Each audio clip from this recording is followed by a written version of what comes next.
প্রিয় শিল্পকলার অনুরাগী, আশা করি সবাই ভালো আছেন। আমার আজকের পর্বে আপনাদের সবাইকে স্বাগত জানাই। আমি আসমা সুলতানা। আমার কাজ শিল্পকলা এবং শিল্পকলার ইতিহাস নিয়ে।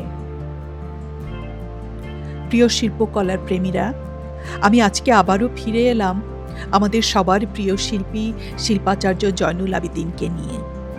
শিল্পাচার্য জয়নুল আবেদিনকে নিয়ে ১-২ পর্বে বলে শেষ করা সম্ভব নয়।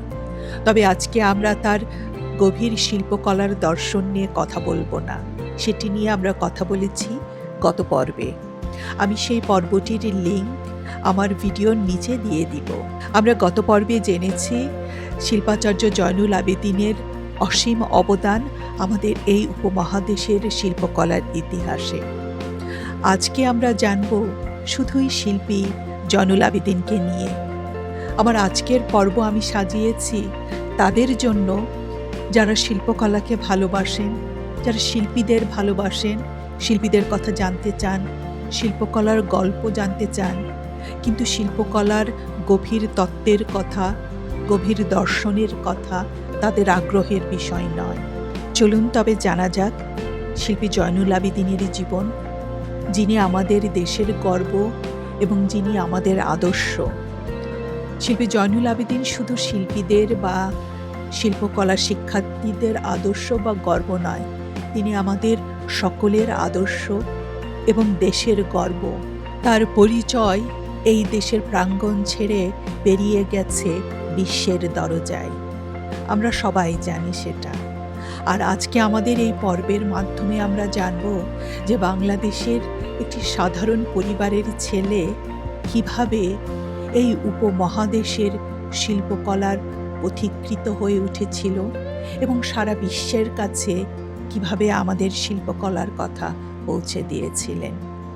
চলুন তবে জানা যাক। আমরা জানি যে আমাদের প্রিয় শিল্পী জয়নুল আবেদিন জন্মগ্রহণ করেছিলেন 1914 সালের 29শে ডিসেম্বর। তখন বাংলাদেশ বলে কোনো ভূখণ্ড ছিল না।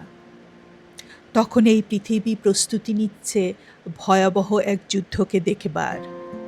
সেই সময় শিল্পী জয়নুল আবেদিন জন্মগ্রহণ করেছিলেন এখনকার ময়মনসিংহ জেলার কিশোরগঞ্জ মহকুমার কেন্দুয়ায়। আমরা এও জানি যে তিনি বেড়ে উঠেছিলেন ব্রহ্মপুত্র নদের পাড়ে। ব্রহ্মপুত্র নদের জল, হাওয়া এবং তার চারপাশের প্রকৃতি তার চোখে স্বপ্ন বুনে দিয়েছিল। সেই স্বপ্নে তিনি দেখেছিলেন তিনি একজন শিল্পী হবেন এবং তার বাবা মা ভেবেছিলেন যে এটি তার শৈশবের একটি শখ মাত্র। শৈশবে জয়নুল আবেদিন কাগজ কলম পেলেই ছবি আঁকতে বসে যেতেন, কিন্তু পরে তার আগ্রহ দেখে তার বাবা মা তাকে অনুপ্রেরণা এবং সহযোগিতা দান করেছিলেন। আমাদের দেশের কজনের বাবা মাই বা শিল্পী হবার স্বপ্নকে সমর্থন করেন, কিন্তু শিল্পী জয়নুল আবেদিন ছিলেন অত্যন্ত ভাগ্যবান। তিনি তার পিতামাতার সহযোগিতা এবং অনুপ্রেরণা পেয়েছিলেন। আমরা এটাও গল্প শুনেছি যে শিল্পী জয়নুল আবেদিনের স্বপ্ন পূরণ করবার জন্য তার মা তার গায়ের গহনা বেচে দিয়েছিলেন। তার বাবা ছিলেন তমিজউদ্দিন আহমেদ, পুলিশের দারোগা। মা ছিলেন সুগৃহিণী, নাম জয়নাবুন্নেসা। 9 ভাই বোনের মধ্যে জয়নুল আবেদিন ছিলেন সবার বড়। সে কারণে তার দায়িত্বটা ছিল বেশি এবং সারা জীবন তিনি তার দায়িত্ব সঠিকভাবে এবং সফলভাবে পালন করে গেছেন। তিনি আমাদের সবার বড় হয়ে, তিনি আমাদের সবার অভিভাবক হয়ে সারা জীবন নিজের দায়িত্বটা সঠিকভাবে পালন করে গেছেন। শৈশব থেকেই তিনি ব্রহ্মপুত্র নদের আশেপাশে বড় হয়েছেন। ব্রহ্মপুত্র নদের নৌকা, সেখানে জেলেদের মাছ ধরা, বাংলাদেশের কৃষকদের জীবনযাপন, সমস্ত কিছু দেখে আমাদের সে সময় রূপকথার মতো বাংলাদেশকে দেখে, তার চারপাশের এই সহজ সরল সৌন্দর্যগুলোকে দেখে তিনি শিল্পী হবার জন্য স্বপ্ন দেখেন। 1933 সালে ম্যাট্রিক পরীক্ষার আগেই তিনি কলকাতা পাড়ি জমান। সেখানে তিনি ভর্তি হন গভর্নমেন্ট স্কুল অফ ফাইন আর্টসে। এরপরে 1938 সালে জয়নুল ব্রহ্মপুত্র নদের একটি জলরং এঁকে জিতে নেন গভর্নরের গোল্ড মেডেল, এবং এটাই ছিল তার জীবনের পাওয়া বড় কোনো স্বীকৃতি। তারপরে আমরা জানি তার জীবন আর থেমে থাকেনি, তাকে আর পেছনে ফিরে তাকাতে হয়নি। তিনি সামনের দিকে দৌড়ে গেছেন এবং সঙ্গে নিয়ে গেছেন বাকি সবাইকে। আমরা আজও তার সেই দেখানো পথেই হেঁটে চলছি। জয়নুল আর্ট স্কুল শেষ করেন প্রথম হয়ে। এরপরে আরো 5 বছর পর ইতোমধ্যে দ্বিতীয় বিশ্বযুদ্ধ শুরু হয়ে গেছে। আমরা সবাই জানি 1943 সালে এই বাংলায় ভয়াবহ দুর্ভিক্ষ হানা দেয়, লাখো লাখো মানুষ না খেয়ে মরে। আরো কত শত মানুষ অনাহারে কঙ্কালসার হয়ে রাস্তায় পড়ে থাকে। রাস্তায় রাস্তায় শিশুদের কান্না, তাদের বাবা মাদের সন্তানের জন্য একটু খাবারের জন্য ছুটে বেড়ানো, সমস্ত কিছু দেখে কোমল মনের মানুষ জয়নুল একেবারেই ভেঙে পড়েন। তবে তিনি বাকিদের মতো বা আরো অনেকের মতো বসে বসে শুধু দুঃখ প্রকাশ করেননি। তিনি কাগজ, কলম, পেন্সিল, হাতের কাছে যা পেয়েছেন তিনি রাস্তায় নেমে পড়েছেন তার কাছে যা ছিল সেই সব কিছু নিয়ে। তার কালি দিয়ে, তার কলম দিয়ে, কাগজে তিনি তার চারপাশের ঘটে যাওয়া এই ঘটনাগুলোকে তার রেখার মাধ্যমে বন্দি করে রাখলেন আমাদের জন্য, তার ভবিষ্যৎ প্রজন্মের জন্য, এবং যা কিনা ইতিহাস হয়ে রয়ে গেল। এবং এই সহজ সরল রেখাচিত্রগুলোই আমাদের উপমহাদেশের শিল্পকলার জগতে আধুনিক শিল্পকলার দরজাটা খুলে দিল।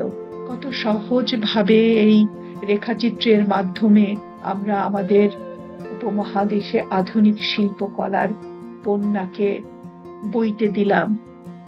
কিন্তু সেই ঘটনাটা বা সেই সময়টা ছিল আমাদের জন্য অত্যন্ত কষ্টের এবং আমাদের ইতিহাসেরও একটি কালো অধ্যায়।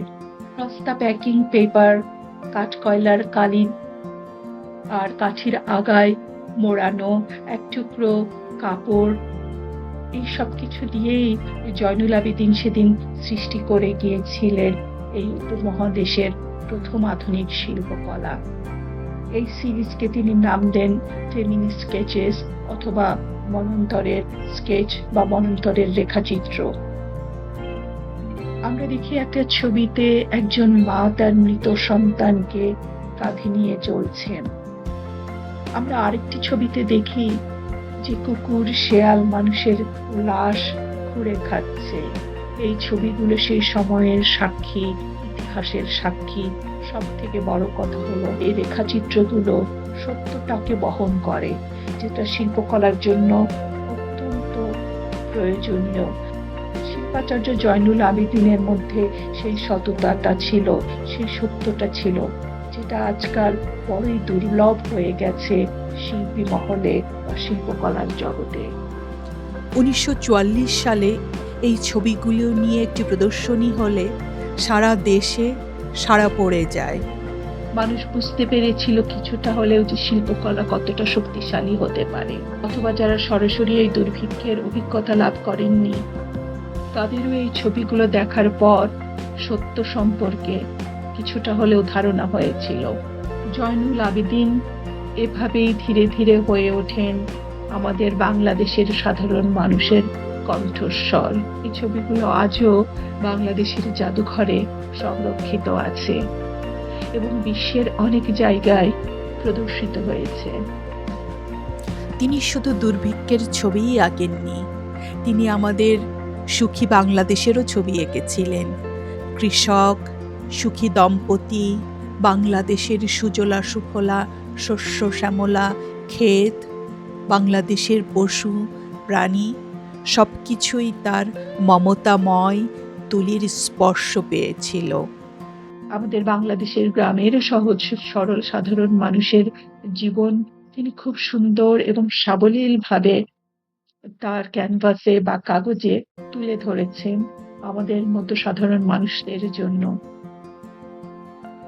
তিনি যেমন তার সারা গায়ে বাংলার জল কাদামাটি মেখে রাখতেন, তার গায়ে যেমন ছিল সোদামাটির গন্ধ, তার শিল্পকর্ম থেকে আমরা খুব সহজেই খুঁজে পাই সেই মাটির গন্ধ। জয়নুল আবেদিনের জন্মের সময় থেকে 1914 সালে সারা বিশ্বে ঘটে যায় বড় বড় রাজনৈতিক পরিবর্তন। আমরা শুরুতেই জেনেছি সে সময় শুরু হয় প্রথম বিশ্বযুদ্ধ, এবং তিনি যখন তরুণ তখন এই পৃথিবী দেখেছে দ্বিতীয় বিশ্বযুদ্ধ। আমাদের অনেকেরই হয়তো তখন জন্ম হয়নি, এবং তারপর 1947 সালে এই পৃথিবী আবারও দেখে একটি ঐতিহাসিক ঘটনা। বিশেষ করে সেই ঐতিহাসিক ঘটনাটি ঘটে যায় আমাদের এই উপমহাদেশের মাটিতে, আর সেটি হলো দেশ বিভাগ। 1947 সালে দেশ বিভাগের পর তিনি পূর্ব বাংলায় চলে আসেন।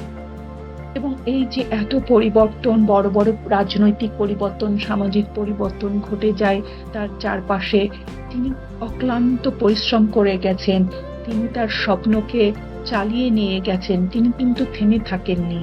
এবং দেশ বিভাগের পরের বছরেই 1948 সালেই তিনি ঢাকায় Dhaka institute of arts and craft নামে, যেটা বর্তমানে বাংলাদেশের চারুকলা অনুষদ, প্রতিষ্ঠা শুরু করেন, এবং তিনি এর প্রথম অধ্যক্ষ হন। তার এই শিক্ষা প্রতিষ্ঠানটি গড়ে তোলবার পেছনে একটি মাত্রই উদ্দেশ্য ছিল, সেটি হলো বাংলাদেশের ছেলে মেয়েরা খুব সহজেই যাতে শিল্পকলার শিক্ষা গ্রহণ করতে পারে, এবং তারা পৃথিবীর বিভিন্ন জায়গায় তাদের শিল্প চর্চা করতে পারে, বা বাংলাদেশের ঐতিহ্যকে সারা বিশ্বের কাছে পৌঁছে দিতে পারে, এবং সারা বিশ্ব এসে বাংলাদেশে বা ঢাকা চারুকলায় বাংলাদেশের শিল্পকলা বা ঐতিহ্য সম্পর্কে জানতে পারে। এই যে সারা বিশ্বের সাথে বাংলাদেশের শিল্পকলার একটি সেতু বন্ধন তিনি সেই সময় থেকেই সৃষ্টি করে গিয়েছিলেন, যার সুফল আমরা এখন পাচ্ছি। যদিও আমরা অনেকটাই যদিও আমি বলবো আমরা অনেকেই হতভাগা যে সেই সুফলটা খুব ভালোভাবে আমরা উপলব্ধিও করতে পারছি না, অথবা চর্চাও করতে পারছি না। তিনি 1967 সাল পর্যন্ত এই প্রতিষ্ঠানের সাথে যুক্ত ছিলেন। তিনি শুধু ছাত্রদের শিক্ষক ছিলেন না, তিনি ছিলেন তাদের অভিভাবকের মতো। আজকাল এরকম সম্পর্ক খুব একটা দেখা যায় না। 1971 সালে মুক্তিযুদ্ধের সময়ও তিনি সক্রিয় ছিলেন।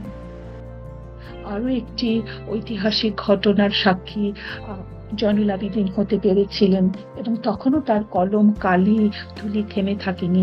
তার তুলিতে আমাদের মুক্তিযুদ্ধের কথা উঠে এসেছে, আমরা জানি, আমরা দেখেছি এবং আজও দেখছি।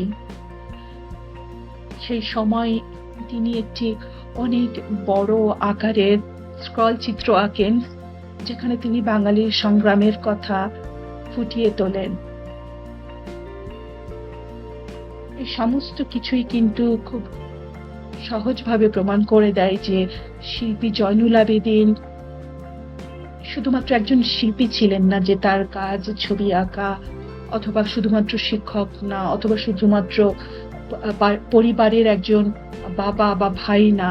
তিনি অনেক বড় মাপের মানুষ ছিলেন। তিনি তার জীবনে ইতিহাসকে যেমন ধারণ করতে পেরেছিলেন, তেমন তিনি নিজেও ইতিহাসকে সৃষ্টি করতে পেরেছিলেন। জীবনের প্রতিটা মুহূর্তে তার চারপাশে ঘটে যাওয়া ঘটনাগুলো আমরা এক এক করে যেগুলো জানলাম, যে 1943 সালের দুর্ভিক্ষ, বা 1947 সালের দেশভাগ, এবং 1971 সালের আমাদের মুক্তিযুদ্ধের সংগ্রামে আমাদের বাংলাদেশকে পাওয়ার যে আনন্দ, অথবা মুক্তিযোদ্ধাদের যে আত্মত্যাগ, এই সমস্ত কিছুর সাক্ষী ছিলেন জয়নুল আবেদিন। এবং তিনি প্রতিটা ঘটনায় নিজের দায়িত্বটুকু অত্যন্ত সততার সাথে এবং সফলতার সাথে পালন করেছিলেন।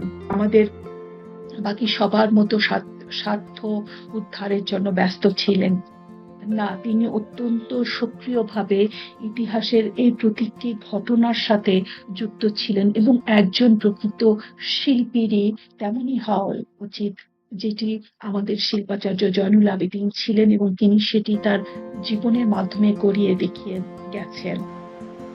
জয়নুল আবেদীন আমাদের লোকশিল্পের ছিলেন ভীষণ ভক্ত।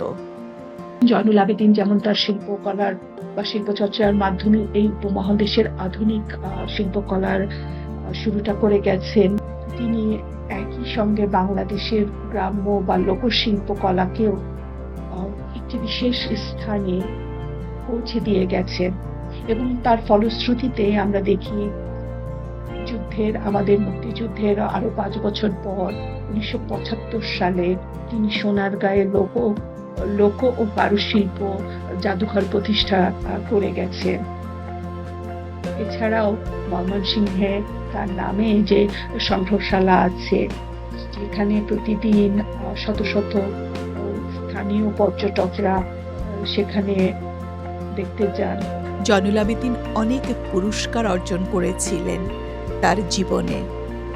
১৯৫৮ সালে পাকিস্তান সরকারের প্রাইড অফ পারফরমেন্স, স্বাধীন বাংলাদেশে স্বাধীনতা পুরস্কার, মরণোত্তর স্বাধীনতা পুরস্কার, দিল্লি বিশ্ববিদ্যালয় থেকে সম্মানসূচক ডিলিট ডিগ্রি তিনি অর্জন করেছিলেন।